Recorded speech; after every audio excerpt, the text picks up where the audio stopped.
Before we start, please make sure to like this video and hit this subscribe button, so you never miss a story like this. And also comments where you are watching from, how many sons and daughters you have. Thanks. My name is Donna Myers. I'm from a small town in Indiana. And here's something you should know right away. Money can buy a mansion, a Mercedes, and 1,000,000 followers, but it can't buy respect. And it sure as hell can't buy a mother's forgiveness. Because what my son did, what he said at my dinner table, after 10 years of silence, almost broke me. But before you feel sorry for me, let me make one thing clear. I fought to raise that boy alone. I worked triple shifts in a diner, stood on my feet 12 hours a day, and stitched together his future with coupons, casseroles, and prayers, while he was dreaming of Bentleys and billion-dollar tech startups. I was praying the electricity wouldn't get cut off before finals week. So when I say I deserved better, I did. But let's start with Thanksgiving morning. Not the quiet, grateful kind. No, it started with yelling. "Oh, so now you think you can just show up?" I snapped, slamming the front door so hard that picture frames rattled. My heart was already racing when I saw that sleek black Escalade pull up. But when he stepped out, all polished shoes and fake Hollywood charm, with a woman half his age, holding a tiny designer dog, I lost it. "Hi, Mom," he said, like we'd just seen each other last week. "Don't you dare hi Mom me," I hissed. 10 years, Travis, 10 years. And you think you can waltz in here like nothing happened? He had the nerve to smirk. "It's Thanksgiving. I thought maybe we could all move on. I walked right up to him and jabbed my finger in his chest. "Did you move on when your brother died? Because I didn't. I was right here, holding your father's hand while he slipped away. You know where you were, in Dubai, with your phone turned off. For 2 whole weeks." He flinched barely. But the girl beside him, with fake lashes and a tan that cost more than my mortgage, looked me up and down like I was the maid. "Who's this?" I asked, glaring at her. "I'm Crystal," she chirped. "Travis's fiancée." "Oh, that did it. Fiancée. You're engaged." I turned to Travis, my voice shaking. "You're getting married and you couldn't even pick up the damn phone to tell your mother." He raised his voice for the first time. "Because you make everything about you, Mom. Every phone call turns into a guilt trip. Every visit is just a lecture. I'm sorry I couldn't live in your sad little world forever." The air left my lungs. My sad little world. The house where he had birthday parties. The kitchen where I stayed up baking cupcakes for his 3rd grade class. The room where he sobbed into my arms after his first heartbreak. This house built his dreams, and now it wasn't enough. But I wasn't going to cry. Not yet. "Fine," I said, stepping aside. "Come in, but don't expect forgiveness. Just because it's Thanksgiving, you don't get to disappear for a decade and think stuffing and cranberry sauce can fix what you broke." We sat around the table. My sister tried to make small talk. My niece passed the rolls. Crystal asked if the turkey was gluten-free. Travis didn't speak much. He just watched me like he was waiting for me to explode again. I stayed calm. Until he clinked his glass. "I just want to say something," he began, standing. My stomach twisted. I braced myself. And then, word by word, he gutted me. "I know I haven't been around. And I know my mom is still upset. But the truth is, I had to leave. I had to get out of this town, this house, and yes, away from the past. Because, sometimes, the people who love you the most also hold you back." The room fell silent. "I made it on my own," he went on, "without handouts, without help. And I'm proud of that." My hands trembled in my lap. "Without help." I sold my wedding ring to pay for his first laptop. I stood up. I had to. "No, you don't get to rewrite history," I said, voice steady but sharp. "You didn't make it on your own. You made it because I went without. Because I stayed up every night doing your homework when you cried over math. Because I didn't eat so you could. Because I believed in you when nobody else would." His fiancée opened her mouth to say something, but I raised my hand. "Don't you have no idea what it took to get him here? None." And then, looking directly at my son, I said, "You didn't just forget me, you erased me. And this dinner, this holiday, won't fix that." Tears welled in his eyes finally. He opened his mouth to speak, but I walked away. I needed to breathe. I needed to feel something that wasn't betrayal. But I'll tell you what I learned that day. You can survive heartbreak, you can survive abandonment, but nothing hurts like being forgotten by the very person you gave your life for. And yet, Sometimes, the truth finally breaks through. Even if it takes a decade, even if it takes a dinner where no one finishes their plate. Don't wait for Thanksgiving to tell the people who raised you, who stood by you when no one else did, that you see them, that you remember, that they matter. Because one day, the chair they always sat in might be empty, and you'll never get that moment back. After he stormed off from the table, or maybe it was me who walked away first. I can't even remember now. I found myself in the laundry room, surrounded by the scent of dryer sheets and the hum of a machine I've had longer than most marriages last. And I leaned against it, holding my breath, like the spin cycle could drown out the ache in my chest. How did we end up here? I used to tell Travis stories while folding his socks. One day, you'll do big things, I'd whisper, matching tiny Star Wars prints. You'll change the world, but don't ever forget where you came from, baby. I meant every word. I didn't raise him to stay small, I raised him to fly. But I never imagined he'd take flight and never look back. When he was little, Travis was a sweet boy, gentle, shy, the kind of kid who'd bring you dandelions with the roots still dripping dirt. His daddy left before he even turned 6, ran off with some waitress from Ohio, and never once sent $1. So it was just me and Travis, and we were a team. I worked 2 jobs, waitress by day, janitor by night, and on weekends, I'd still find time to take him to the library or the park. I remember once, he got picked on by some older boys, said his shoes looked like they came from the trash. He came home crying. Mom, he asked, voice cracking, why don't we have money like other people? I knelt beside him, took his face in my hands. Because we've got something better, I told him. We've got grit, we've got love, and one day, you'll build something so big, they'll wish they were us. He believed me. That same night, he made me pinky promise. When I make it big, Mom, I'll buy you a house so nice you'll never have to clean again. We laughed. And for years, that promise was our secret. It kept me going. Every busted vacuum, every eviction notice pinned to our door. Every time I skipped meals so he could eat better, I'd close my eyes and remember that pinky promise. But something started to change when he got that scholarship. Oh, how proud I was. First in our family to go to college, full ride, computer science. He didn't even have a laptop. I had to pawn my engagement ring for that. He didn't know that, of course. I told him I lost it doing dishes. First semester, he still called me every night. Told me about his classes, about coding this and hacking that. He even sent me a picture of the dorms. I printed it out and put it on the fridge like a trophy. But by his second year, the calls stopped.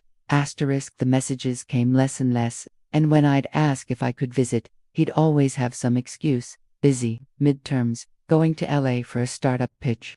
I'd tell myself it was normal. Boys grow up, they get independent. But deep down, I felt it. He was slipping. The real gut punch came 2 years after graduation. He got featured in some Forbes article, Young Innovators Under 30. There he was, in a crisp black suit, grinning next to venture capitalists and celebrity investors. The article said he came from humble beginnings in a small Midwestern town. No name, no mention of his mother. Of me. Like I was just a part of the struggle he was trying to forget. I still remember the night I finally confronted him. He hadn't been home in nearly 5 years. And then, out of nowhere, I saw on social media that he'd bought a multi-million-dollar home, only 2 towns over. Not in Dubai, not in LA, 2 towns over, and he never told me. I called, he didn't answer. I wrote, no reply. I even drove over once, parked outside those big black gates with tears streaming down my face, but I couldn't bring myself to ring the buzzer. How did my little boy become a stranger in designer shoes? The truth. I think Travis wasn't running from the town. He was running from the guilt. From the reminder that someone sacrificed everything so he could shine. He wanted to reinvent himself, make the world believe he was self-made, that no poor waitress mama stood behind him with calloused hands and cracked shoes, and I let him, because I still had hope. Hope that one day he'd walk through that door, arms open, heart full, and say the one thing I longed to hear. I'm sorry, Mom. I remember. But instead, he walked in 10 years later with a fiancée in stilettos and told everyone he made it without help.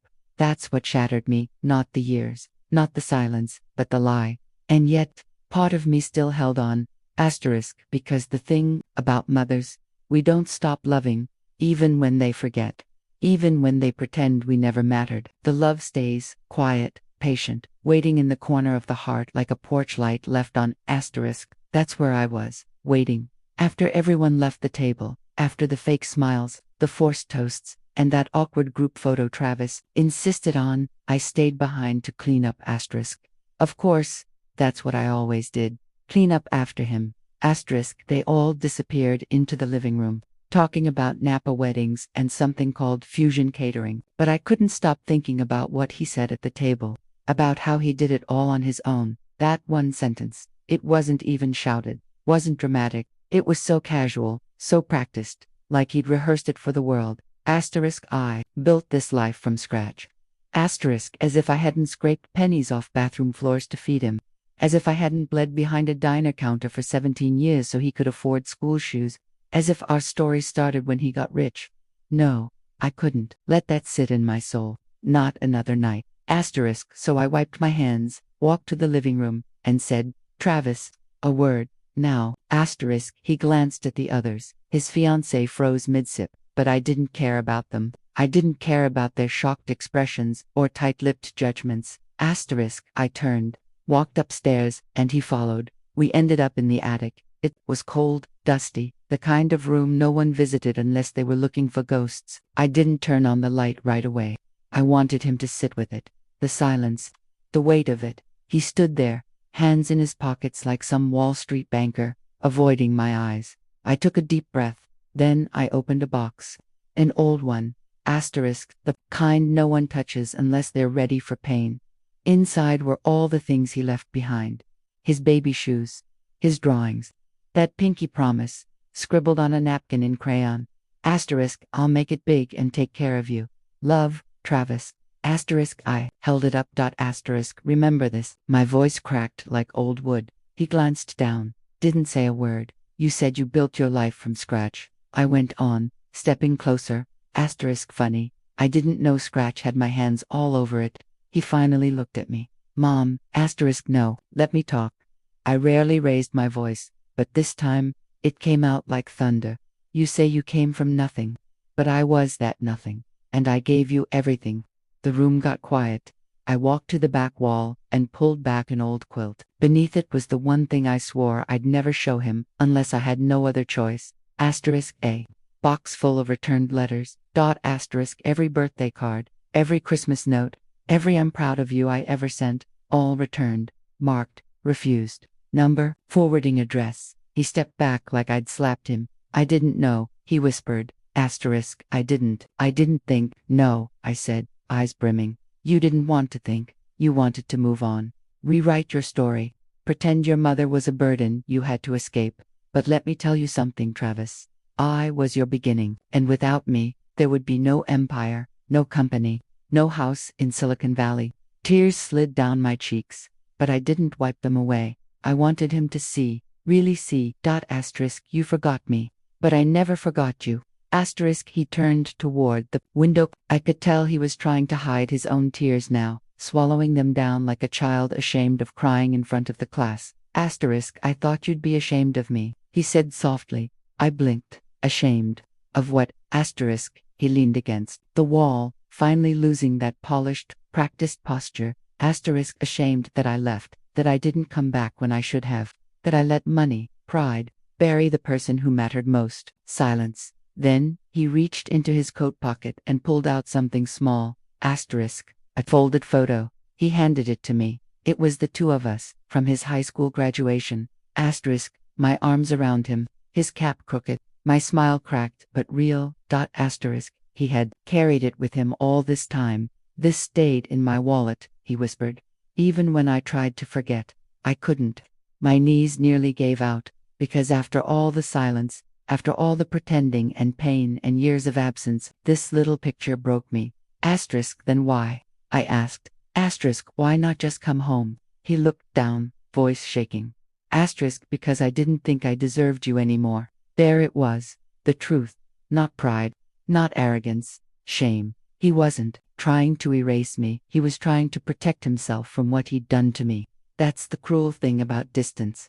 It turns love into a ghost. You keep telling yourself, next week, next month, next year, asterisk until years pass, asterisk, and you don't know how to say, I miss you. But I didn't need an apology. Not anymore. I just needed him to mean it when he said, I'm still your son. He reached for my hand, for the first time in a decade, and I let him, because motherhood isn't conditional, it's messy, painful, unfair, but it's also forever. Asterisk, I wrapped my arms around him the same way I did when he was 6 and the world felt too big. Asterisk, you're home now, I whispered. Asterisk, that's all that matters. Asterisk, after that moment in the attic, that long, painful, honest release, I thought things might finally feel lighter. Asterisk, they didn't. Asterisk, because the second we stepped back downstairs, something shifted. And it wasn't just me. It was her. Chloe. She sat there on my velvet couch like she owned the whole house, her diamond ring flashing in the warm light, her legs crossed just so, sipping wine she didn't even offer to pour. She didn't look at me, didn't ask if Travis was okay, didn't say a word, really, and suddenly, I saw it. That fake, wide-eyed charm, the one that fools people who haven't been burned. Asterisk, but me. I've waited tables through 3 recessions. I've seen gold diggers come in every shade of designer. Asterisk, and Chloe. She wore hers like perfume. Asterisk, Travis Matov, come home with tears in his eyes and apologies in his mouth. But she came home with a plan. Asterisk, I could feel it. Later that night, after everyone went to bed, or at least pretended to, I came down to the kitchen for water. That's when I heard her voice. Low, cold, not like before. She was on the phone. Yeah, he totally fell for it. Cried in the attic or something. Honestly, it was pathetic. I froze. No, I'm not worried. I've got the ring, the house. His shares are practically ours already. All I need is the prenup to vanish and we're set. My hand tightened around the glass. No, his mom's not a problem. She's too busy playing Florence Nightingale to notice. My stomach turned. Not a problem. She didn't know who she was messing with. I didn't raise Travis with my bare hands just to hand him over to a snake in heels. So I stepped forward. Thirsty? I asked, loud and clear. She jumped, nearly dropped the phone, then plastered on that fake smile. Donna, I didn't see you there. Funny, I said, opening the fridge slowly. I see everything. Asterisk, she laughed, a little too loudly. I was just on a call with a friend. Bridal stuff, you know how it is. Asterisk, I closed the fridge, turned, looked her dead in the eye. Asterisk, yeah, I heard. Asterisk, her face stiffened. Just for a second, then it went soft again, like clay, molding into something sweet. Asterisk, look, Donna, I know it's been a long day, emotions running high, but I just want us to get along. For Travis's sake, right? I said, nodding. Because you care so much about what's his. I mean him. Her smile cracked. I took a step forward. Asterisk, let me tell you a story, Chloe, one you won't find in a bridal magazine. She blinked, caught off guard. When Travis was 10, I caught him sneaking money out of my purse. Only $10. Said it was for snacks, but I sat him down and made him hand it back. Told him, if you want something, ask, but don't take what doesn't belong to you. Her hand tightened around the wine glass. I tilted my head. Asterisk, so let me ask you now, before I really start asking questions. You want something, Chloe? Silence. Then she did something bold. She smirked. You know, Donna, she said slowly, setting the glass down. You're smart. For someone who's never left this town. Asterisk, and you're slick. For someone who's never loved my son. She stood up, full height, nose up. He's an adult, a millionaire. He chose me, not you. Maybe instead of playing detective, you should be thanking me for taking care of him now. I stared at her for a long second. Then I smiled. Asterisk, a real one. Asterisk, you think this house is his? I asked. She paused. You think that company runs without my prayers, Chloe, without the sacrifices I made so he could chase his dreams? I stepped closer. You think that ring means you're untouchable? Honey, I built this life with blood. You just showed up with a manicure and a plan. Asterisk, she opened her mouth, but I raised a finger. Asterisk, let me be clear. You mess with Travis, even a little, and I will bury you in truth. You won't need a prenup, you'll need a parachute. Her eyes widened. I leaned in. Asterisk, keep your voice low, Chloe, because the next time I hear it plotting, it won't be my son you'll be answering to. It'll be me. She didn't respond. Asterisk, she just turned, grabbed her phone, and left the kitchen, but not before I saw it. The flicker of fear. Asterisk, I wasn't just the mother anymore. I was the firewall. And she knew it. Thanksgiving Day. The table was set, like it always had been, with my mother's china. The linen napkins I only bring out once a year, and enough food to feed a small army. But the house, it felt like a battlefield. Every plate was a landmine, every fork, a sword waiting to be drawn. Travis hadn't spoken much since that night. His eyes lingered too long on Chloe. He wanted to believe her, because love will do that to a man, but I had seen enough. And I wasn't about to let silence cost me my son. So I smiled through the tension. I carved the turkey. I passed the potatoes. I let her gloat across the table with her glass of wine and her glittering ring. But inside, I was waiting for my moment, and then like a gift it came. Let's go around, Chloe said sweetly, lifting her glass. Say what we're thankful for. I nodded. Beautiful idea. So we did. My niece said she was thankful for finishing nursing school. My sister Law said she was thankful her husband finally fixed the garage door. Travis, he smiled, looked at Chloe, and said, I'm thankful I came home, and that I wasn't alone. I felt my heart crack, but I didn't flinch. I just looked at her. Your turn, sweetheart. Chloe smiled. I'm thankful for family, and for all the opportunities this year has brought. I tapped my wine glass. Speaking of opportunities, everyone looked at me. I stood slowly. I want to share something I found last night in the attic. Travis frowned. Mom, what is this? I found a letter, I said, pulling it from my pocket, tucked behind an old album. From Dad. Remember him? Travis blinked. Yeah. I unfolded it carefully. He wrote it before he passed. Said, if Travis ever comes home lost, remind him who he is, not what he owns. Chloe shifted in her seat. I smiled, and that reminded me of something else, something I heard recently. Late at night, Chloe's eyes narrowed. I turned to her. You remember the conversation you had in the kitchen, the one where you called my son pathetic? A hush fell over the table. Chloe's wineglass trembled. I don't know what you're talking about. Oh, but I do, I said. Because this whole house is old. And in old houses, sound travels. I pulled out my phone. Pressed play. Her voice filled the room. Greater than, yeah, he totally fell for it. Cried in the attic or something. Honestly, it was pathetic. Everyone gasped. Travis's fork hit his plate. Greater than, I've got the ring, the house. His shares are practically ours already. Chloe stood up.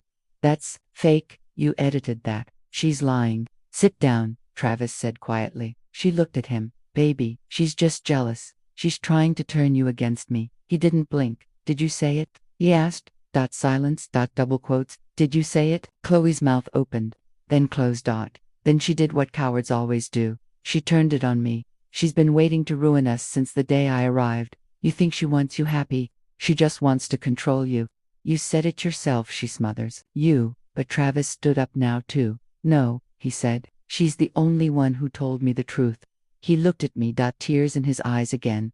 But this time, clear. Not lost. Not broken. Just awake. Mom, I'm sorry. I should have listened to you the second I walked in. I shook my head. You came home. That's what matters. Chloe backed away from the table. You'll regret this, Travis. No, he said. I already regret not seeing through you sooner. She stormed out, and just like that, the house exhaled. We all sat in silence for a moment, then Travis came around the table, and he hugged me, long, tight, like the little boy who once held my hand in the parking lot of his first school. Thought money meant I'd made it, he whispered, but I forgot what home felt like. I smiled. You remembered just in time. That night, we ate pie together. We laughed again. We healed, and for the first time in 10 years, I wasn't just thankful for the food or the house, or even the peace.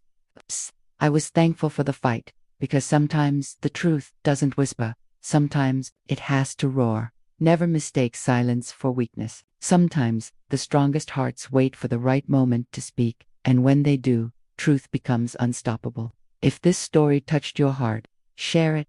Someone out there might be one phone call away from home, and just waiting for a reason to come back. Don't give up on family, and never be afraid to speak the truth, especially when it matters most.